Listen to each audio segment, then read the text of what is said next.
love handing out those pointers that'll get the ball rolling for you, and getting you set up for the best possible chance to be Mhm. on budget and on time for what you're looking to do. And that really is what it boils down to, because once the selection's been made, things start getting real. The amount of staff time you're going to need, all these sorts of things that you need to look at both in the short term and the long term, is what's going to give you the best success to do this correctly, on budget, on time, and with minimal disruption within your organization, is what it all boils down to. If you're thinking about doing a technology strategic plan or a complete ERP overhaul, how early should you technically start planning for something like this? What I like to say is, the minute the thought pops into your mind of we need to look at our existing system, or we need to look at another system. Hmm. Literally the minute that pops into your mind. Ideally, that there's constant evaluation that's been done. And what we tend to do when we're doing IT strategic planning, it's usually off cycle to the ERP replacement, meaning many times ERP has already been replaced and it's 2 or 3 years in when we're doing the IT strategic planning, or they've already decided, I really don't like what we have. I want to look at something different, or I want to see what my options are. And so we tend to put together the strategic roadmap and the strategic plan, based on those two types of areas where you are in your life cycle with your current ERP. So the benefit we get is we tend to get in there in a pretty reasonable amount of time, and we're able to take a look at a number of things. First of all, is the initiative on your ERP coming for your IT department, which is a different animal nowadays. Hmm. There's a big shift from the CIO deciding a lot of the ERP to the CFO or chief of HR or assistant county director, some administrator. Sometimes it is the county administrator. Sometimes it's the governing board itself. So it doesn't necessarily have to live within the IT strategic plan, but very often that's how we get a chance to get in there and see where their current state is on their ERP, because they're already asking us questions of, when you guys Hmm. come in and you evaluate my hardware inventory, can you also tell me if there's a way we can get rid of all these printers? And usually Yeah. it's a process question. It's not a hardware question, it's a process question. If you stop printing things out and you handle documentation electronically, you don't need as many printers. Leads into another ERP discussion. So we have the benefit with the ITSPs of being able to, IT strategic plans, to be able to get in there and get them at the moment where they're usually, one, they want to see what their current system, how the current system is doing. We're 2 or 3 years in. Tell me if it's working. Or like I said, they've already got this thought in their mind of, while you guys are in here taking a look at this, take a look at our ERP, because we already are starting to have questions in our mind if this is the direction we want to go long term, or if we need to go another direction. Right. And in your opinion, do you think it makes sense for maybe just an initial needs assessment if an organization is just thinking about, maybe overhauling their ERP or maybe having somebody come in and do a technology strategic plan? Does it make sense to, procure a vendor to come in and just do an initial assessment to maybe do the things we're talking about, right? What is it that you need? How do you prioritize that? And then how do you put that in words in an RFP?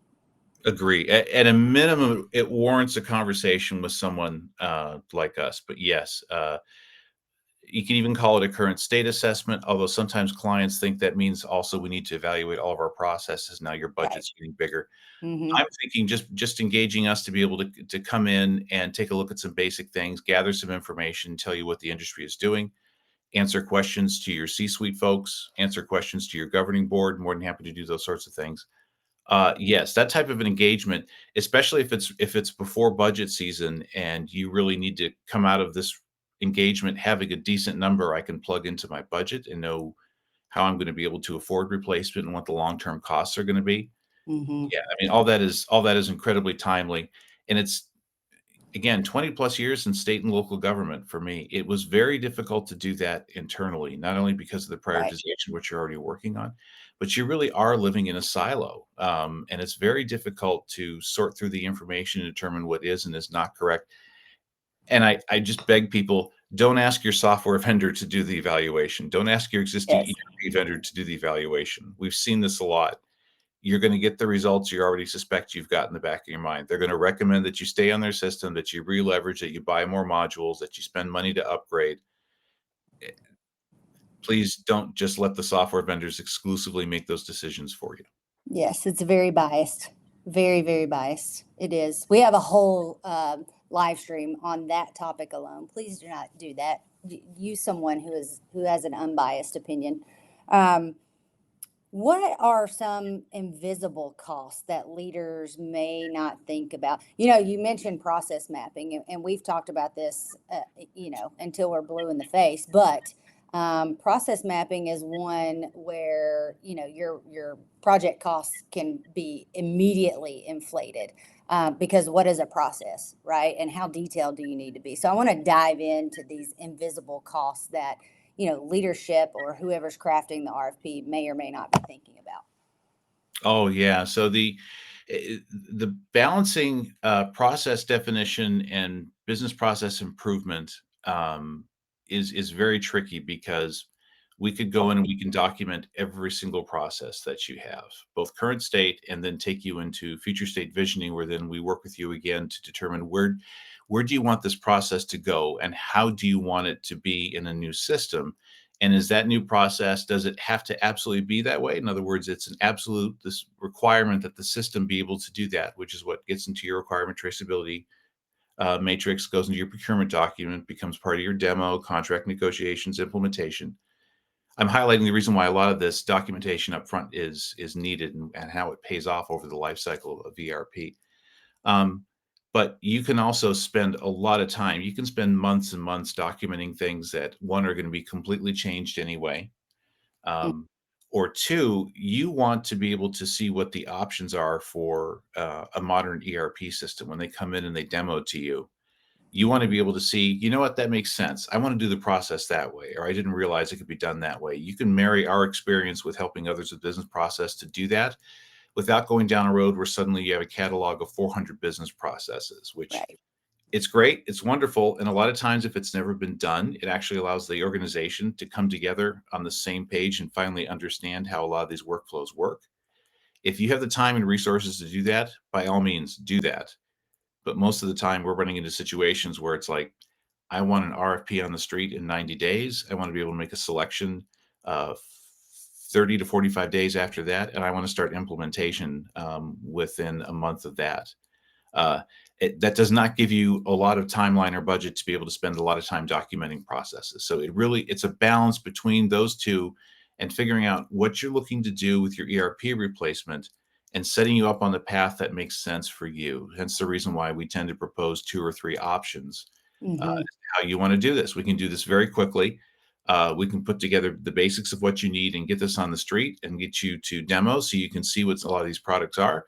Or if you want to spend more time because you think the process documentation is going to pay off as an organization long term, and you really want to invest in those conversations and those sessions, we do that as well. It's just some clients don't have the ability or the timeline or the resources to do that. Yeah, and I think another invisible cost, Robert, is you know, R- RFP responses. So once your ERP RFP is out on the street, when we're responding to RFPs for an ERP engagement, I'm probably confusing a lot of you all. I just realized that. But I always caveat and cap the number of responses that our clients get in, because that is time and resources.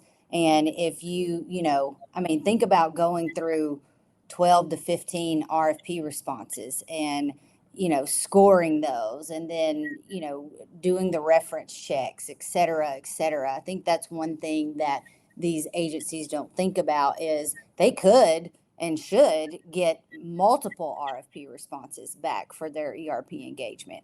But I know that in our responses, when we're responding, we like to caveat and cap, because it is an invisible cost that could inflate your budget price. Yeah, hidden costs. I'm even thinking of 2 distinct areas. The first one is along the vein of what we've just been talking about. If you haven't had a technology assessment and you don't know what the state of your cybersecurity is in, sometimes you have to stop and fix that before you can continue forward. That's a cost that wasn't factored in before. Um, the hardware aspects of it. Are you set up correctly for remote work? Are you set up correctly to migrate into the cloud? Do you have, in some cases, do you have the proper procurement process for going after an ERP system? Is it going to take your procurement department weeks or months to approve something, a change in the language while we're drafting it before it has to hit the street? Is your legal department, when it comes to contract negotiations, simply not going to have more than 10 hours a week to go through, help you with contract negotiations when you do select a vendor? That expands the timeline to months in a lot of cases to be able to do that. These are all hidden costs. I think the biggest thing, and where I was going with the last piece, is staff time. It's Yeah. very difficult for organizations to understand how much of my staff is going to be needed, which ones are going to be needed, both short term and long term, for this ERP replacement. And it's most organizations have not been through this recently enough to understand that it is going to require, maybe I'm going to have to backfill my payroll person so they can be available for evaluation and for demos and pre-implementation and data conversion and user testing, all these sorts of things that have to be figured out because they're just simply a staff resource question. um, Often does not get thought about initially, which would be a great thing to have early on in a conversation before you even put that budget together. But the other area, the hidden cost, is just change management aspect of it, Mm-hmm. and future proofing this project so that if there's a leadership change, and quite often there is, most ERP projects last long enough that during any part of the cycle, there's usually leadership change. A CFO retires, someone else comes in, city manager. I've even seen mayors be replaced in the middle, and it's suddenly the whole dynamic of the project changes, or you've got new eyes looking at it who didn't necessarily agree with the vision you had for it. And so they have a lot of questions. What does this do? This stops the entire project because a new executive director is going, I want to understand what this project is. I want to understand why these monthly costs are the way that they are. And I want to feel good that we're going the right direction. And you often have to pause the project, work with that executive director, satisfy all their questions, let them be able to take a look at any part of the process that they want to so they can get up to speed, Mm-hmm. and then you can resume. That's a hidden cost as well. Yeah. Um, Not knowing upfront what your financial reporting seasons are going to look like, or at least talking about that. My financial staff is not going to be available in August and Yep. September at all. So these all play out into timeline. They tend to be hidden costs because there isn't a dollar amount attached to it, but there certainly is a resource limitation attached to it, which then translates into dollars and Yep. timelines and political capital.